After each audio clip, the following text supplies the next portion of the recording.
성경 말씀 함께 보겠습니다. 누가복음 19장 1절로 10절까지 말씀. 예수께서 여리고로 들어가 지나가시더라. 삭개오라 이름하는 자가 있으니 세리장이요 또한 부자라. 그가 예수께서 어떠한 사람인가 하여 보고자 하되 키가 작고 사람이 많아 할 수 없어 앞으로 달려서 보기 위하여 돌무화과 나무 올라가니 이는 예수께서 그리로 지나가시게 되미로라. 예수께서 그곳에 이르사 쳐다보시고 이르시되 삭개오야 속히 내려오라. 내가 오늘 네 집에 유하여야 하겠다 하시니 급히 내려와 즐거워하며 영접하거늘 무사람이 보고 수군거려 이르되 저가 죄인의 집에 유하려 들어갔도다 하더라.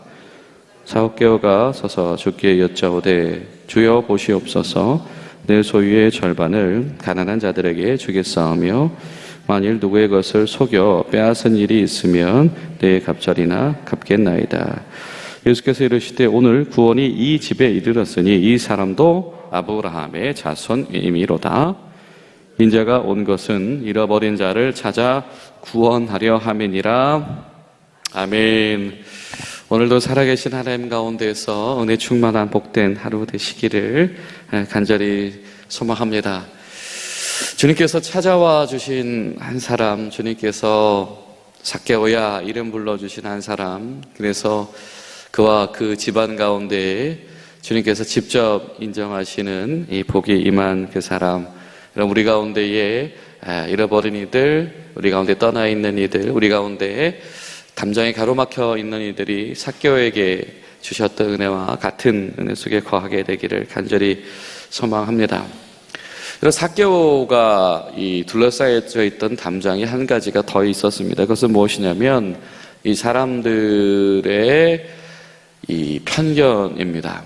그는 죄인이다라고 하는 것이죠. 그리고 그 편견은 무엇으로부터 시작되었냐면 정죄로부터 시작되어졌다라고 하는 겁니다. 아니 어떻게 동족들에게 저렇게 모든 짓을 할 수 있어? 아니 어떻게 저렇게 로마에게 저렇게 충성할 수가 있어? 로부터 시작되어지는 여러 가지의 이 마음속의 비난들이, 그 비판들이 그를 정죄하게 만들었고 그를 죄인이다라고 이 정죄의 결과로, 판결의 결과로 이렇게 생각하고 그런 이 선입견을 가지게 만들었다라고 하는 것이죠. 자, 오늘 말씀 속의 삭개오는 바로 그런 편견의 장벽이 둘러싸여져 있었던 사람이었습니다. 야, 저 죄인의 집에 예수님 왜 들어가냐라고 하는 것이죠.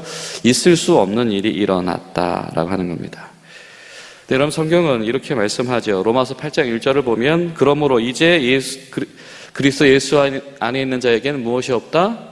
정죄함이 없다. 또 요한복음 3장 17절 18절 말씀 보면 하나님이 그 아들을 세상에 보내신 것은 세상을 심판하려 하심이 아니요 그로 말미암아 세상이 구원을 받게 하려 하심이라. 그를 믿는 자는 심판을 받지 아니하는 것이요 믿지 아니하는 자는 하나님의 독생자 이름을 믿지 아니함으로 벌써 심판을 받은 것이니라. 하나님께서 이 세상을 사랑하셔서 독생자를 보내신 이유, 그것은 무엇입니까? 주 안에서, 예수 안에서 심판 받지 않게 하려는 것, 정죄받지 않게 하려는 것, 죄의 결과를 뒤집어 쓰면서 죄로 결론되게 하지 않게 하려는 것, 그것이 하나님께서 예수님을 이 땅에 보내신 이유다. 가장 큰 이 정죄의 원인은 주 안에 있지 못한 것이다 라고 하는 것이죠. 그래서 사도 바울은 이것을 예수님 안에 있으면 그 인생 가운데는 정죄함이 없다, 심판이 없다, 비판 받을 일이 없다라고 말씀하고 있다라고 하는 겁니다. 오늘 삭개오를 만난 예수님께서 바로 그것을 몸소 보여주고 계신 겁니다. 삭개오야, 다른 말씀 하지도 않으시죠. 너 그동안 왜 그렇게 살았니? 너 이제부터 앞으로 어떻게 할래? 뭐 이런 이야기가 성경에 등장하지 않습니다. 주님께서 단도직입적으로 말씀하시죠. 내려와라, 내 집에 들어가야 되겠다라고 하는 것입니다.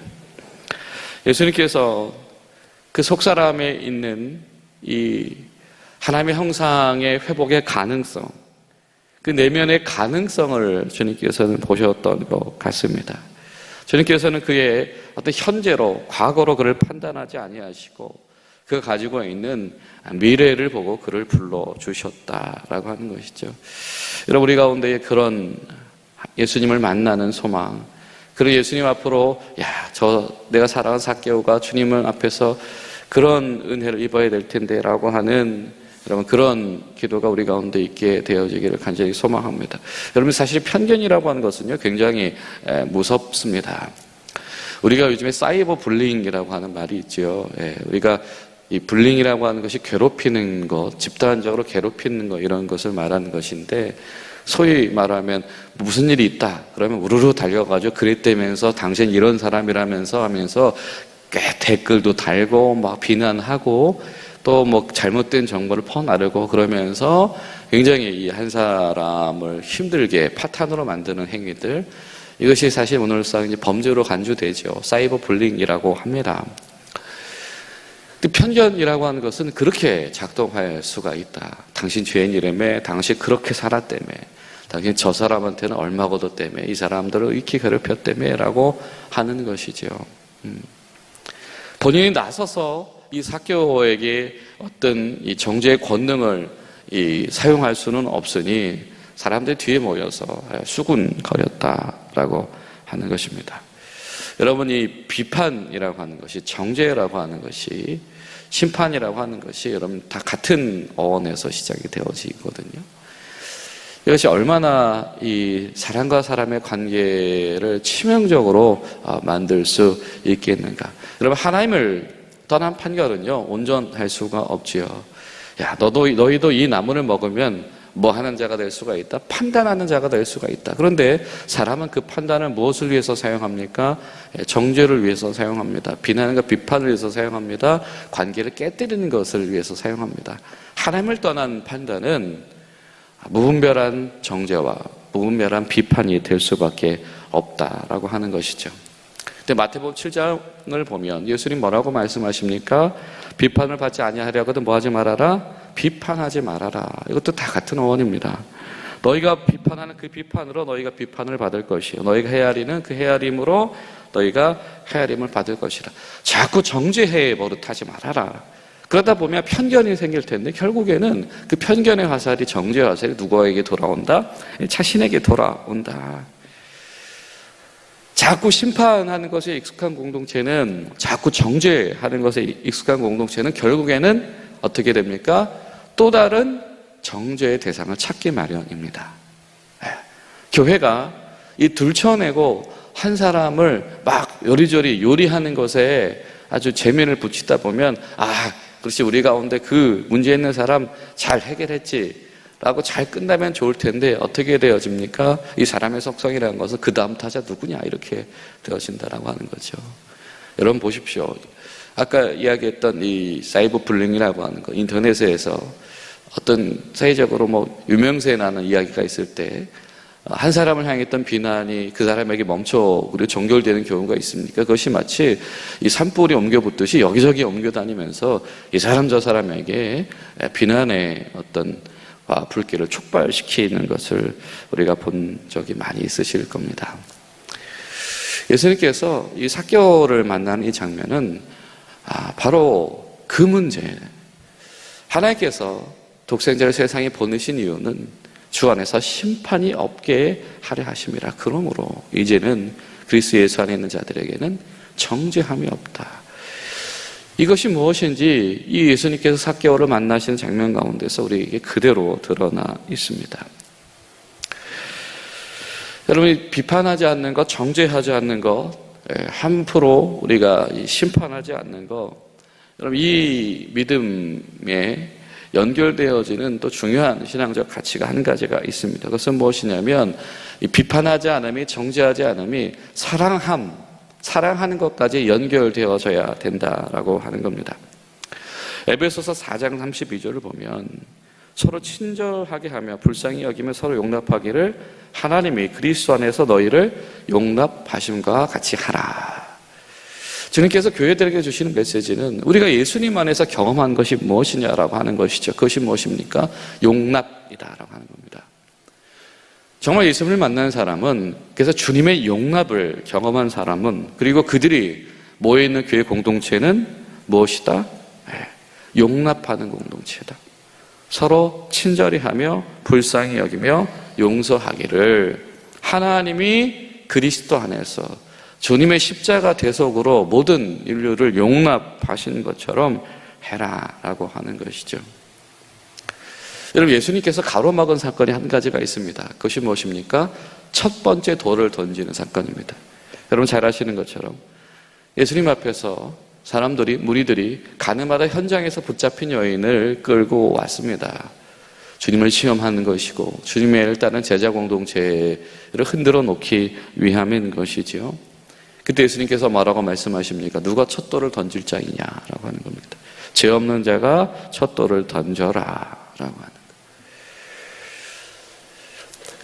예수님 안에서 정죄함이 없음을 경험하게 되어진 이들, 주님 안에 있으니 심판이 유보되어졌구나를 깨닫게 되어진 이들, 그들에게 주시는 주님의 실천적인 행동은 무엇이냐면 그 첫 번째 돌을 던질 사람이 우리 가운데에서 없게 되어지는 것. 우리가 공동체가 예수님의 용납을 닮아서 사랑을 실현하게 되어지는 것. 여러분, 이것이 우리가 교회를 우리가 기억하고 우리가 교회 공동체를 꿈꾸면서 함께 해야 될 기도의 제목인 줄로 믿습니다. 여러분, 우리가 선입견을 가지게 된다라고 하는 것은 굉장히 무서운 일입니다. 우리가 이 사람의 어떤 인지 오류 중에 하나로 이 편견을 하기도 하지요. 그리고 또 외연화를 이야기하기도 합니다. 무조건 이 남 탓하는 사람들. 남 탓을 다른 말로 표현하면 이 비판에 물든 거죠. 정죄에 물든 겁니다. 당신 때문이야. 당신이 잘못한 거야. 그죠? 습관적으로 정죄하는 사람들은 모든 사건을 외연화해서 남 탓을 하게 되어져 있습니다. 이런 편견과 이 외연화가 만들어내는 이 인지의 오류는 수많은 이 불행과 불완전함을 우리에게 만들어낼 수 있다라고 하는 거죠. 예수님께서 그 모습을 보여주시는 것입니다. 이 정죄와 편견이 습관이 되지 않게 하는 것. 이것이 정말 중요하다. 예수님이 삭개오를 정죄하지 않으셨기 때문에, 예수님께서 그의 잠재력을 보셨기 때문에 삭개오는 용기를 낼 수가 있었던 것이죠. 주님께서 그를 정죄하셨다라고 한다면, 야, 이 성 안에 수많은 사람들이 있는데 너네 집에 갈 일이 있겠냐라고 하셨다라고 한다면, 주님, 제가 지금까지 잘못한 것 제가 다 몇 갑절이나 갚겠습니다 라고 하는 회개는 일어나지 않을 것입니다. 주님, 제가 하나님에 대해서 지금까지 생각해 본 적도 없습니다. 이제는 제가 불쌍한 사람들 도우면서 살겠습니다. 제 재산 다 거기에 허비하겠습니다 라고 하는 이 하나님 나라의 소명을 가져볼 수도 없다라고 하는 것. 여러분, 놀랍지 않습니까? 이 판단이 유보되는 이 사건, 주님 앞에서 용납되는 이 사건이 하나님 보시기에 정말 궁극적인 일, 하나님 보시기에 정말 특별한 그 일, 하나님이 가장 원하시는 일, 바로 그 일을 할 수 있도록 이끌어 주더라라고 하는 것이죠.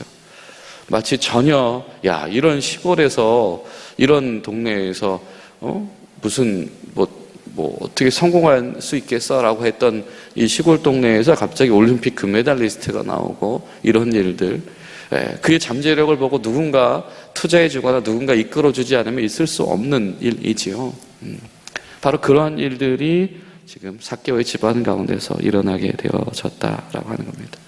사랑하는 여러분, 오늘 하루 우리 가운데 기도하실 때 주님, 우리 스스로도 주님 안에 있는 자들에게 없는, 주님께서 정죄함이 없다라고 하셨던 이 편견과 이 판단과 정죄함 가운데서 우리가 자유롭게 하시옵소서.